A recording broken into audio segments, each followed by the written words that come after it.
la communauté internationale nous a demandé d'ouvrir nos frontières pour accueillir les réfugiés, principalement les réfugiés Hutus. Ils sont venus chez nous. Les efforts qui ont été faits par les gouvernements à l'époque pour les ramener dans leur pays étaient frustrés par la même communauté internationale.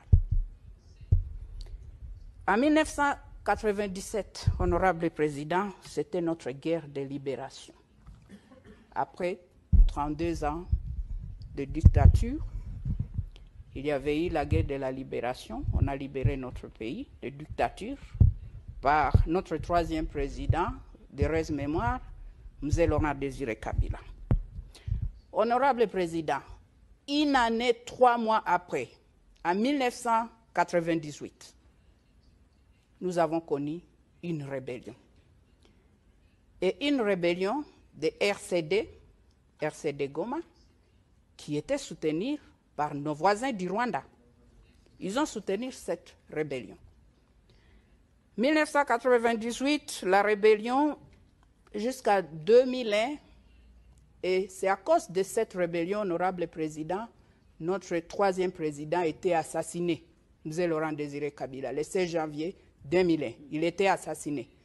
Malgré tous les efforts qui ont été faits par les pays de la SADC, et je remercie encore. Nous savons qu'on avait eu des discussions ici, et je vais revenir à ça. Quand on a assassiné M. Laurent Désiré Kabila, notre troisième président, la guerre a continué. Et vous connaissez l'histoire. On a connu notre quatrième président, le président Joseph Kabila, qui à l'époque, il avait 29 ans, honorable président. 29 ans. Et c'est lui, après tout ça,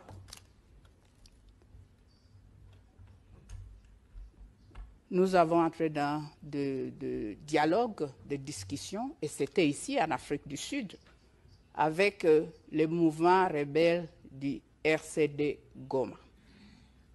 Et les autres, la société civile et des autres groupes d'opposition. Honorable président, de 1998 à 2003, le RCD Goma a occupé la partie est de la République démocratique du Congo, c'est-à-dire le Nord Kivu, partie du Sud Kivu. La RCD Goma, Rassemblement des Congolais pour la démocratie, c'était ça. Ils ont occupé cette partie de la République démocratique du Congo avec le soutien de notre voisin, le Rwanda. Ils ont fait 5 ans dans cette partie de notre pays. Mais ils n'ont jamais délogé les FDLR, qui sont des groupes de, je ne sais pas si c'est, comment je peux dire, ce sont des génocidaires, comme il dit, mais ce sont des Rwandais. Ce sont des Rwandais qui sont venus là, comme je vous ai expliqué, j'ai expliqué à cette auguste plénière, mais ils n'ont jamais délogé pendant 5 ans ces groupes de FDLR. Jusqu'à aujourd'hui, ils sont là-bas. Si eux, ils n'étaient pas en mesure de faire ça pendant 5 ans, qu'ils ont occupé notre territoire, honorable président, pourquoi nous parlons de cette histoire jusqu'à aujourd'hui? Excusez-moi, je vais dire, c'est de la mauvaise foi. Parce que l'FDLR a tué beaucoup de Congolais, plus que les Rwandais. L'FDLR opère dans notre territoire. Nous avons 2 345 000 km². Mais il y a des pays qui sont plus grands que nous, mais on gère les pays, c'est possible de gérer. Honorable président, c'est ça le problème d'aujourd'hui. Le Rwanda a toujours dit que non, il y a des tentatives d'attaquer le pays, mais je ne sais pas s'il y a un seul jour, que l'honorable peut nous dire, et je ne crois pas que je demande une réponse, qui peut nous dire qu'il y a eu l'FDLR qui est entré dans leur territoire. Honorable président, en 2003, nous avons connu un gouvernement de un président avec 4 vice-présidents, la première en Afrique. C'était notre souci, de ramener la paix dans notre pays, de reconstruire la paix, de construire la paix et reconstruire notre pays. On ne peut pas parler de développement d'un pays ou même de la région des Grands Lacs s'il n'y a pas la paix. Nous avons connu ces gouvernements-là pendant 3 ans, jusqu'en 2006, où nous avons eu la toute première élection démocratique dans notre pays, et c'était 45 ans après notre indépendance.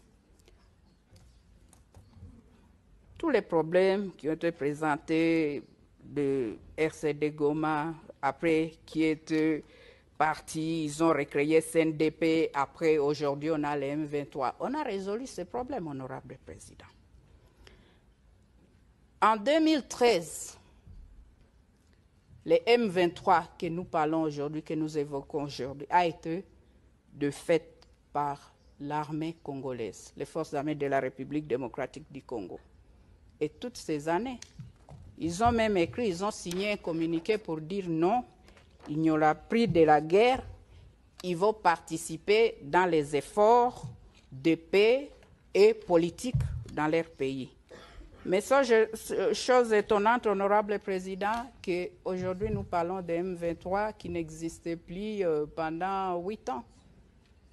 Et nous avons les rapports des Nations Unies. Il y a des preuves que c'est notre voisin du Rwanda qui est en train de soutenir les rébellions, cette rébellion du M23.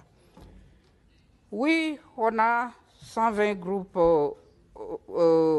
armés et tout ça, mais ce n'est pas ça le problème. Le plus grand problème, c'est le M23 qui est soutenu par nos voisins du Rwanda.